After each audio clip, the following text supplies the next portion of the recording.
Assalamualaikum warahmatullahi wabarakatuh. Selamat datang lagi di channel saya, channel Pak Pol Bagi Tips. Channel membahas tentang kepolisian dan tentunya hal-hal yang saya suka.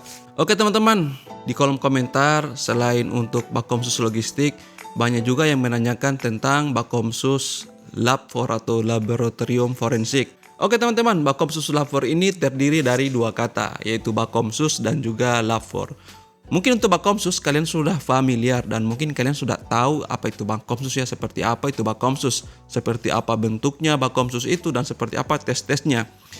Tapi Lab 4 itu mungkin untuk sebagian kalian masih asing ya. Bagi kalian yang sering menonton televisi, apalagi di saat-saat kejadian-kejadian yang tertentu, entah itu kejadian-kejadian pengeboman, terorisme, itu pasti kalian akan melihat ada yang namanya Lab 4 berada di TKP atau di tempat kejadian perkara. Tapi di bencana alam dan juga di kecelakaan jalan raya itu atau di kecelakaan transportasi itu biasanya yang paling dilibatkan adalah dari Inavis. Tapi untuk Inavis dan itu Lab 4 itu masih sama di bawah naungan Badan Reserse Kriminal. Maka buat kalian yang mendaftar melalui Bakomsus Lab 4 di tahun 2022 ini dan kalian lulus dalam ujiannya dan bisa mengikuti pendidikan, maka bisa dipastikan kalian memakai dinas Polri itu kemungkinan hanya di pendidikan ataupun di kenaikan pangkat dan ketika kalian menikah. Setelah itu, seumur hidup kalian, jika kalian bertugas di Lab 4, maka seumur hidup kalian juga kalian akan memakai pakaian dinas yang preman ya. Maksud saya sini pakaian dinas preman ini bukan pakaian yang cupang-camping, tapi pakaian yang memang sudah diatur dalam peraturan. Itu kenapa? Karena Lab 4 itu langsung berada di bawah naungan dari Bareskrim Polri. Untuk di tingkat Polda gabung dengan di Treskrim ya, begitu juga di Polres ya. Dan tentunya mengikuti pakaian yang dipakai oleh anggota Reskrim.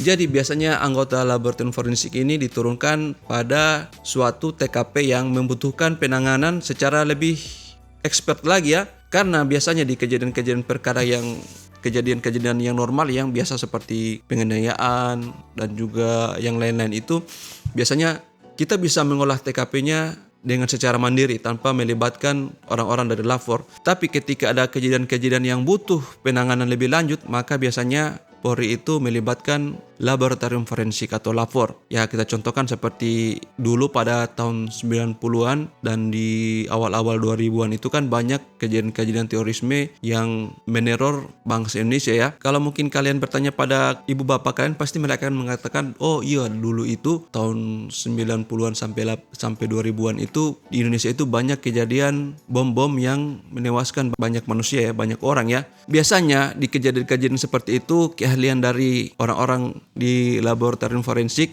itu dibutuhkan. Dengan syarat-syarat yang dicantumkan atau dibubuhkan dalam syarat-syarat bintara kompetensi khusus Lab 4 ini, kita bisa melihat seperti apa sih pekerjaannya orang-orang Lab 4 ini, seperti apa sih pekerjaannya Lab 4 ini. Karena di sini kita lihat ada kimia atau analis kimia, teknik listrik dan teknik konstruksi bangunan. Ini semuanya berpengaruh pada olah TKP dan juga diuji balistik. Kalau di sini kita lihat soal kimia atau analis kimia, ya mungkin kita bisa melihat ini akan digunakan ketika misalnya pengeboman ya. Itu kan pasti akan dianalisis kimianya. Ini bahan peledaknya terbuat dari apa, atau mungkin ada kejadian-kejadian seperti kejadian terorisme tapi sebenarnya tidak. Ada yang bilang oh itu bom, ternyata tidak. Itu ternyata hanya tumpukan gas metana yang meledak. Nah, oleh sebab itu orang-orang yang mempunyai kompetensi di kimia atau analis kimia ini dibutuhkan untuk menganalisis itu. Jangan sampai kita memberikan informasi yang salah kepada masyarakat. Misalnya kalau misalnya itu hanya ledakan gas metana, terus kita bilang itu oh itu ledak yang diakibatkan oleh bubuk mesiu. Nah, itu kan salah. Nah, oleh sebab itu kalian dibutuhkan orang-orang analis kimia. Begitu juga teknik listrik atau instalasi tenaga listrik. Kenapa kalian dibutuhkan di situ? Karena ya selain untuk melakukan atau untuk memelihara alat-alatnya, kalian juga dibutuhkan untuk bisa menganalisis misalnya kalau ada kejadian perkara pengeboman ya. Biasanya ilmu kalian itu dibutuhkan untuk mengetahui bagaimana cara bom ini bisa meledak atau bagaimana cara pemicunya ya. Nah, kira-kira seperti itu. Dan untuk teknik konstruksi bangunan ini ya mungkin ilmu kalian ini bisa digunakan di TKP untuk bisa menganalisis. Misalnya kalau oh ini ternyata bomnya ini beratnya sekian atau kapasitasnya sekian, karena melihat ledakan yang ditimbulkan ini misalnya bisa membuat aspal lubang atau bisa membuat dinding lubang bergetar. Kira-kira seperti itu tugas kalian ya. Nah, kira-kira sampai situ dulu video saya kali ini. Semoga bermanfaat, semoga bisa memberikan tambahan wawasan kalian. Semoga bisa memberikan referensi buat kalian yang ingin masuk di anggota kepolisian dan mendaftar melalui Bintara kompetisi khusus lapor ya. Ya, dan saya doakan semoga buat kalian yang menonton video ini dan juga telah mensubscribe video saya, telah mensubscribe channel saya maksudnya ya. Semoga tahun ini kalian lulus dan bisa bergabung bersama kami di kepolisian nanti. Akhirul kalam, assalamualaikum warahmatullahi wabarakatuh.